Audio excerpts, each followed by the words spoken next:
We're traveling to all 50 states with our kids and staying in the coolest family-friendly short-term rentals we can find along the way. In Iowa, we spent a few days at New Day Dairy, a working dairy farm where guests can sleep with the cows. From evening chores and tractor rides to feeding the adorable calves, it was an unforgettable glimpse into life on a real family farm. Now, with Iowa in the rearview, it's time for our next adventure. Iowa, Iowa, Iowa, Alaska!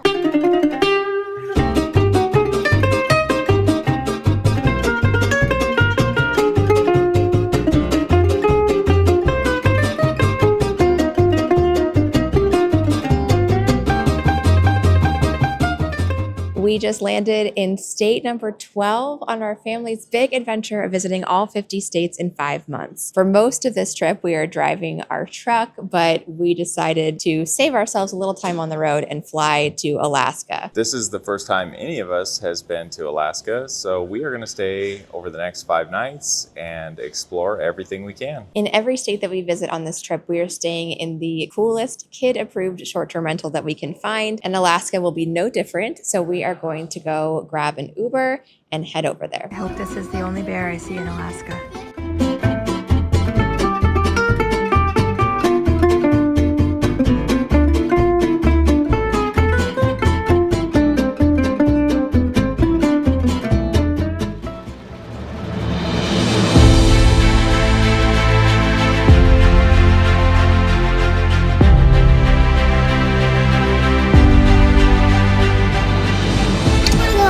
Another door? Oh, I do not know where I'm sleeping.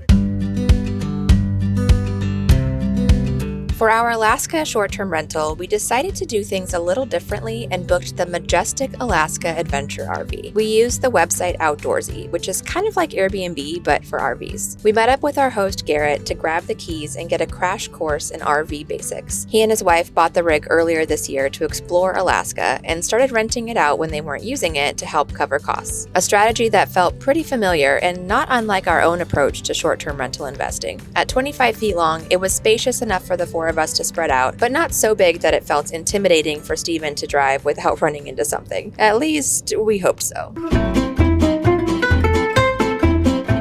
I'm gonna save the bed. The bed's ready up here. Okay. Bed ready. Bed ready? You want to be my co-pilot until Mom comes back?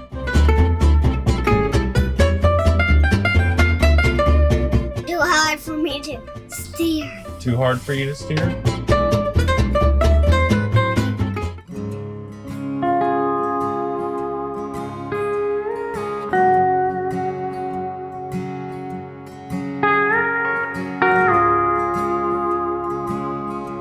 We just picked up our RV from Garret. This is a little bit different than other accommodations you've seen us in on this series. But before we get into why we chose an RV, we want to fill you in on what we've been up to for the past 24 hours since we left you at the state line of Iowa. We drove across the Iowa border into Illinois, and it was Kylie's birthday, so we wanted to do something a little special. We went to a nice Chicago-style pizza dinner last night at Lou Malnati's Pizza, and then stayed at an airport hotel. This morning we got up at 5:30 a.m. Central Time, got to the airport, and flew to Anchorage, Alaska. And now it is 3:30 p.m. Anchorage time and 6:30 p.m. Central. So it's been a long day. Super long day. We still have to find our way to our destination in this RV. Today is basically just a travel day and stocking up on provisions that we need for the next 5 nights in the RV and getting to our first overnight stop.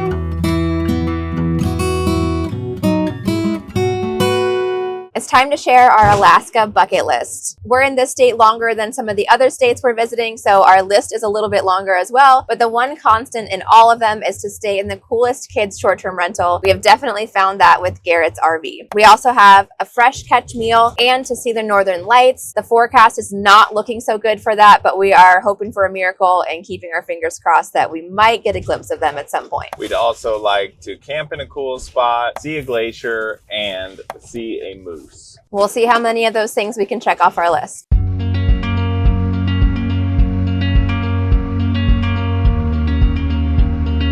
We made it for our first overnight stop, which is Talkeetna, Alaska, about 2 hours north of Anchorage. We are all wiped, the kids are resting, and we stopped and got all of our provisions on the way up here, which should last us most of the trip, but we still have one more to do before we go and grab some dinner, and that is laundry. Ideally, we would have come here with a full suitcase full of clean clothes, but with the way our schedule panned out, it just didn't work out. So our first stop in Alaska is laundry. We got the laundry started, and then when we were walking just around the block, we saw that there's a sign that said RV parking, and there's 2 spots and a phone number. So they text back and said, yeah, you can park there. We found a place to park. We're plugged in. This will be our sleeping spot for the night. We knew going into this that we are coming to Alaska in the shoulder season, and almost all of the RV parks that we found closed last week. So we are kind of winging it, which is against both of our nature, but it's just all part of the adventure. Glad this worked. The Yeah, spot has perfect. power. It's right next to the laundromat and about a block away from where we're going to go to dinner. So should do the job just fine.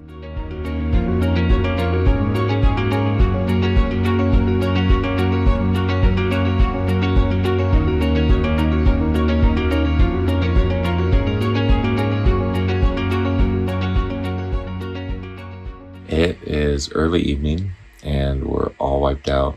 The kids were wiped out and barely made it through dinner, but we're comfortable here in the RV and looking forward to getting a good night's sleep.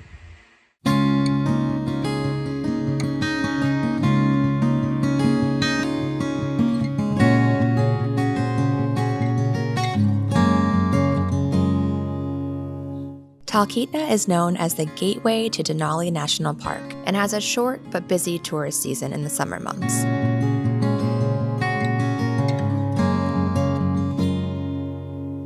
We are here outside of that season, so we basically had the town to ourselves.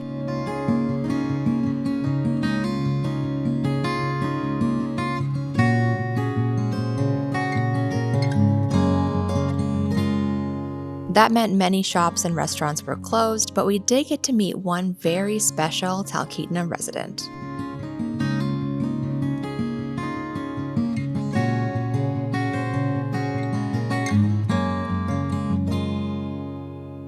The mayor of this town is a cat, and we found her, but she's asleep. In the 90s, they were talked about incorporating the town. So 2 guys put their name in for mayor, and nobody liked these guys. So they all wrote in Stubbs' name. The cats are allowed to go outside. In a town with bears, wolves, foxes, moose, somehow that cat lived for 20 years as mayor in this town. Her brother was mayor for 2 years, and all 3 of these cats will walk straight up to a dog and whack the dog. Denali, the mayor before Aurora, apparently got swatted back. So he was only mayor for 2 years. She's been mayor for like 6. Okay. You're all good? All right. Thank you so much. You're welcome.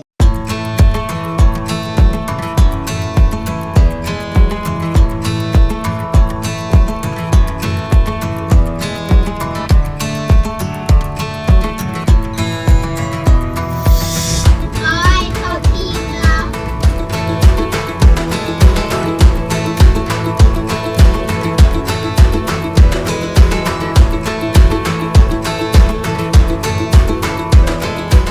Today's strategy is to not crash this RV, and we are going to drive down past Anchorage to the Kenai Peninsula and going to make several scenic stops that we've looked up along the way. And we also don't have to charge because this thing runs on gasoline and not electricity, but we may need gas at some point. We'll see.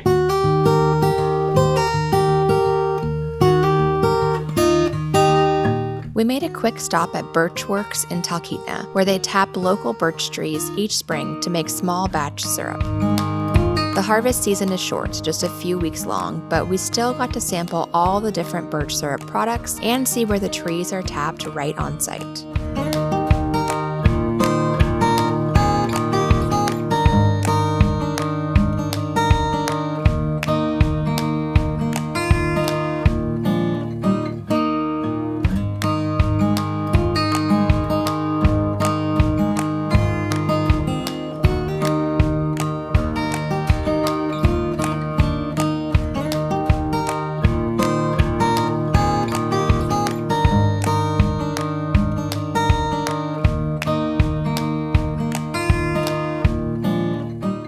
Girdwood is a laid-back mountain town best known for Alaskan, Alaska's largest ski resort. But long before the chairlifts, this was a bustling gold mining camp. Crow Creek Mine opened in the 1890s and became one of the most active sites in the region. It's closed to visitors in the fall, but we found ourselves unexpectedly close to it later in the day.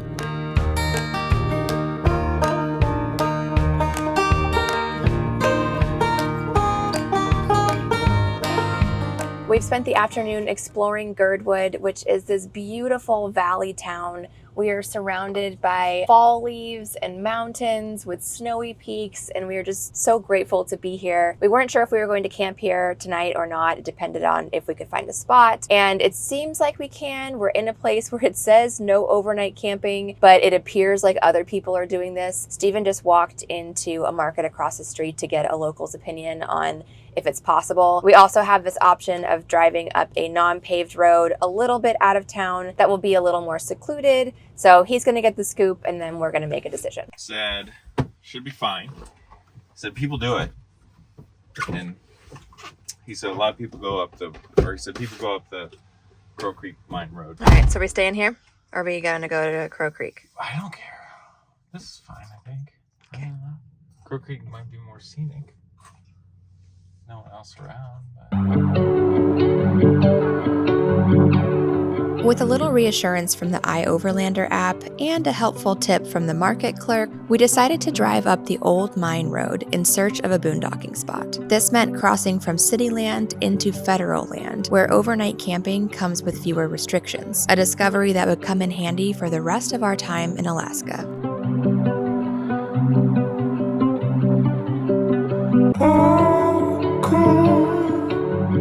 Gather around the fire, the fire.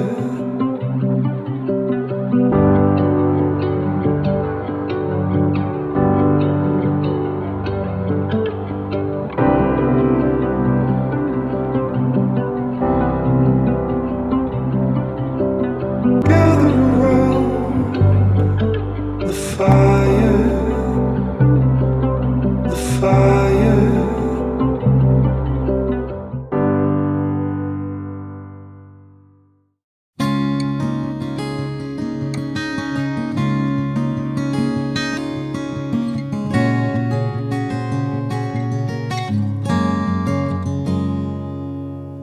We had a great night last night here at this boondocking spot. We ended up driving up old mine road. Found a spot. It is super quiet. We all slept well. Nash slept for about 12 hours. So that's good. It doesn't get light here. Sun doesn't come up until like 8:15. Our schedules are a little bit thrown off, but everyone slept well. Last night, Nash and I walked up the road, which is in the middle of this canyon, and we got to see a glacier, which was pretty cool. So just beautiful scenery, beautiful place to park, and now we're making some breakfast. Can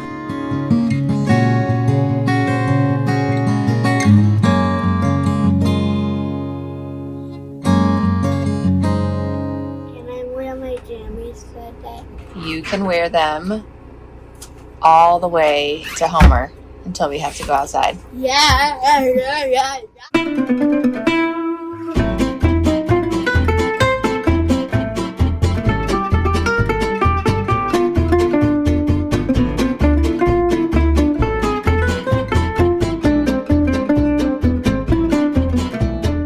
Today's strategy is about 185 miles of driving, I think. We fueled up in Anchorage because we knew this was a pretty desolate area. So we will be driving all the way to Homer, their services and built up town in Homer. And so we're going to check that out and spend the night there tonight. In every state that we're traveling to, we are staying in the coolest kid-approved short-term rental. And we knew that we had the option of finding a home here, a more traditional short-term rental, but that would have sort of locked us into one spot in Alaska. And what we really wanted was to see as much as we can in the 6 days or 5 nights that we're here. So choosing to stay in an RV gave us the opportunity to drive and explore. About 9 years ago, Kylie and I went to New Zealand and did a similar thing. We rented an RV for a little more than 3 weeks drove, I think, over 3,000 miles, 5,000 kilometers around New Zealand. It was awesome. And ever since then, we've talked about how that was probably our favorite trip that we've ever taken together, and that we'd love to take the kids back there and do something similar. So this is sort of a test run to see how we all liked it, how we all do together in confined quarters for an extended period of time. So far, it's working great. I think the kids are sleeping well. We're sleeping well. The days are shorter here, so it doesn't get light until late. So everyone sleeps in, and it's working. The RV's very functional. Cooked a meal in here last night. We are here during Alaska's RV shoulder season. From what we've heard and what we've read, there are a lot of people here in RVs during the summer. And so campgrounds and RV parks can fill up really quickly. So we are fortunate that we can kind of just go wherever the wind takes us on this trip, because I think we've only seen 2 other RVs or campers around in the last 3 days. It's really not too many. A lot of the organized campgrounds are closed for the season. So the boondocking thing, we're self-contained, everything in here. So we can pull over in a lot more spots and just set up camp for the night.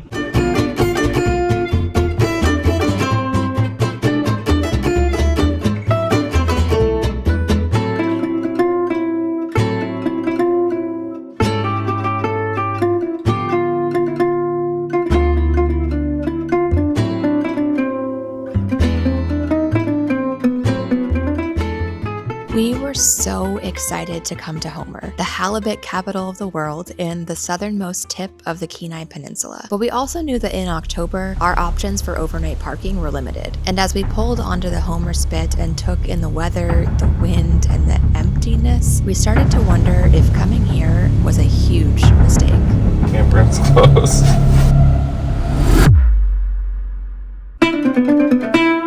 And this morning, we got up at 5:30 p.m. Central Time. AM.